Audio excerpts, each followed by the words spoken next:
comes to counterfeiting, the situation is clear. It's a major problem for the economy, causing billions of dollars in damage. And what's really worrying, it's not just about objects. News can also be fake, promoting conspiracy theories and even influencing stock prices. Unfortunately, fake news is big business.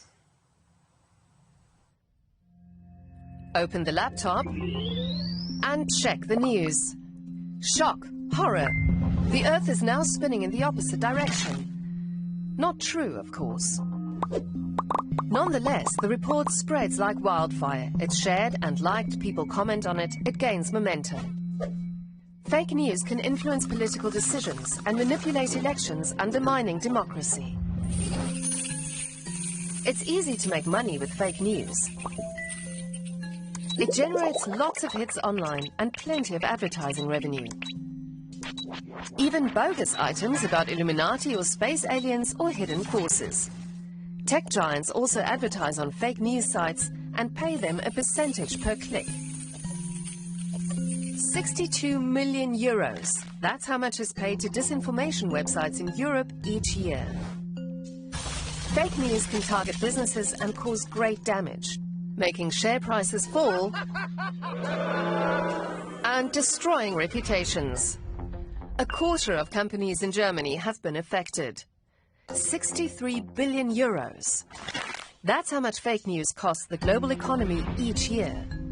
Followers and likes and even entire campaigns can easily be bought online. A false report can cost as little as 10 euros on the darknet. The buyers?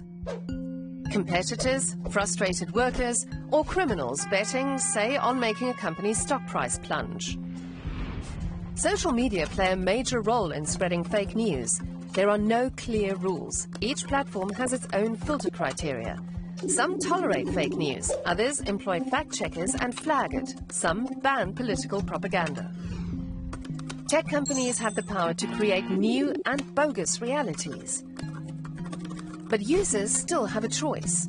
They can spread fake news or stop it in its tracks, whichever way the Earth is spinning.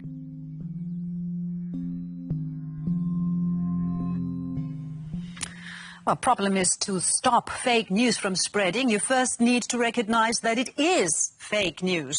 And that is becoming more and more difficult.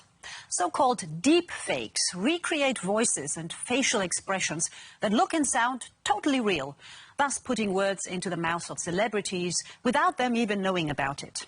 Imagine the damage this can do to someone's reputation or to business. As so often, technology is opening up new possibilities, which can either be exploited or used for the greater good.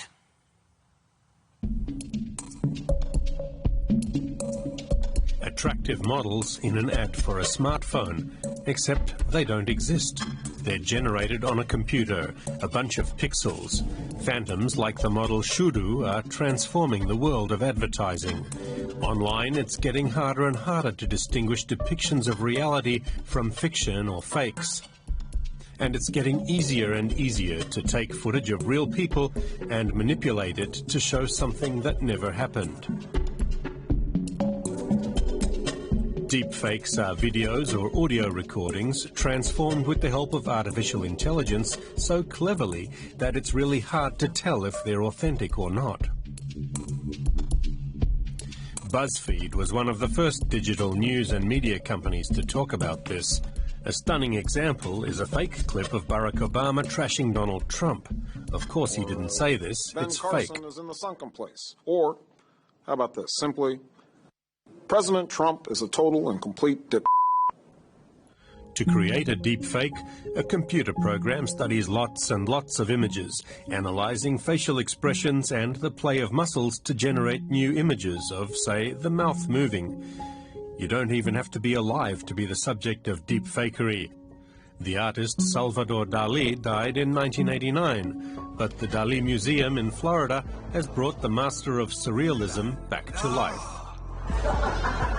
This is the fun side of faking it. Would you like me to send you this dream photograph? But 96% of deep-fake videos on the web are pornographic, and almost all of them depict women. Celebrities such as Scarlett Johansson and regular members of the public.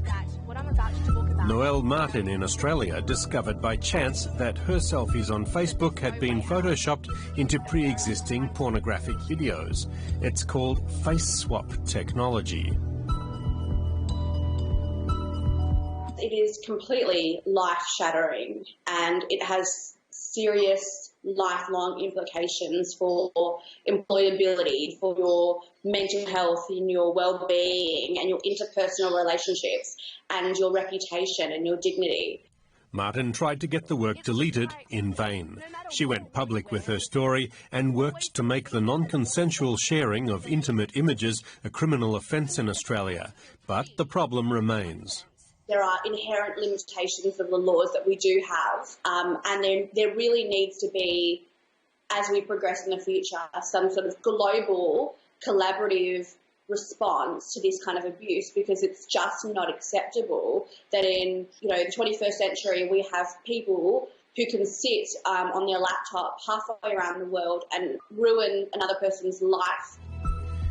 In 2019, Facebook hosted a deepfake detection challenge with $1 million worth of prize money to spur the creation of new technologies to detect manipulated media.